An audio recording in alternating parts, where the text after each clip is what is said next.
مسعود پزشکیان در 7 مهر 1333 در مهاباد به دنیا آمد. اون تحصیلات ابتداییش رو در زادگاهش مهاباد طی کرد و سپس به ارومیه رفت و در هنرستان کشاورزی ارومیه دیپلم صنایع غذایی گرفت. پس از گرفتن دیپلم در سال 1352 برای انجام خدمت سربازی به شهر زابل در استان سیستان و بلوچستان رفت.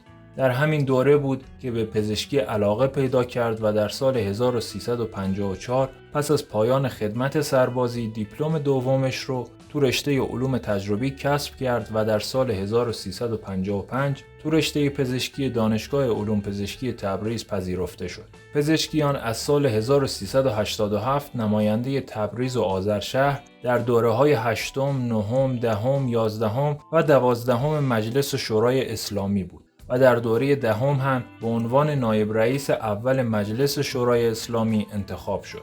مسعود پزشکیان در دولت دوم سید محمد خاتمی سمت وزیر بهداشت، درمان و آموزش پزشکی را بر عهده داشت و حالا یکی از نامزدهای تایید صلاحیت شده انتخابات ریاست جمهوری 1403 و نماینده جبهه اصلاحات ایرانه. پزشکیان در سال 1364 دوران تحصیل پزشکی خودش رو به اتمام رسوند و به عنوان استاد فیزیولوژی تو همون دانشگاه تدریس رو شروع کرد. پزشکیان با ادامه تحصیلاتش تو همین رشته موفق شد تخصصش رو در رشته جراحی عمومی در سال 1369 از دانشگاه علوم پزشکی تبریز دریافت کنه. وی در ادامه راه موفق به کسب مدرک فوق تخصص جراحی قلب این بار از دانشگاه علوم پزشکی ایران شد و با دریافت این مدرک راهی بیمارستان قلب شهید مدنی تبریز شده و مدتی بعد به ریاست این بیمارستان رسید. اولین حضورش در عرصه انتخابات ریاست جمهوری به تاریخ 21 اردیبهشت سال 1392 و آخرین روز ثبت نام برمیگرده. وی برای حضور تو این انتخابات به وزارت کشور رفت اما بعد از دور انتخابات انصراف داد.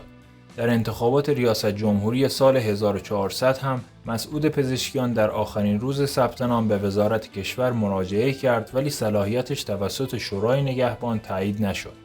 بعد از شهادت سید ابراهیم رئیسی اسم یکی از چهره‌هایی که در لیست کاندیداهای انتخابات ریاست جمهوری 1403 به چشم می‌خوره مسعود پزشکیانه که این دفعه صلاحیتش توسط شورای نگهبان احراز شد.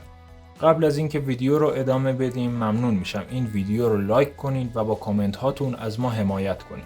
همچنین برای باخبر شدن از جدیدترین حاشیه‌های سیاسی، ورزشی و هنری این کانال رو سابسکرایب کنید. پزشکیان اخیراً در یکی از مصاحبه‌هاش اعلام کرده من در سال 1333 در مهاباد در خانواده‌ای معمولی به دنیا آمدم. پدرم کارمند بود و من اونجا بزرگ شدم و به مدرسه رفتم. در تعطیلات تابستان که همسن و سالهای من به تفریح و گردش مشغول بودن من کارگری و دستفروشی می‌کردم و بلال می‌فروختم. رشته پزشکی رو هم به این دلیل انتخاب کردم که اگر روزگاری حکومت از ما خوشش نیومد و یا خواست ما رو اخراج کنه و هر بلایی سرمون در بیاره علم و مهارت داشته باشیم و بتونیم در هر نقطه‌ای از ایران خدمتگزار مردم باشیم. ما وابسته به حکومت نخواهیم بود که در قبال اونها دهانمون بسته باشه و نتونیم از حق خودمون دفاع کنیم. حالا این نامزد انتخاباتی برنامه‌ها و اهداف دولتش رو به این صورت بیان میکنه. اون به استفاده از کسایی که علم و مهارت و تجربه دارن اشاره کرده و پیگیری سیاست‌های کلی نظام و ایجاد امکانات عادلانه و فرصت‌های برابر برای رفع تبعیض ناروا از وعده‌های این نامزد هست. آیا وعده‌های این نامزد رنگ و بوی تحقق میده یا صرفاً شعارهای انتخاباتیه؟ به نظر شما چه کسی برنده قطعی این دوره انتخابات ایران خواهد بود؟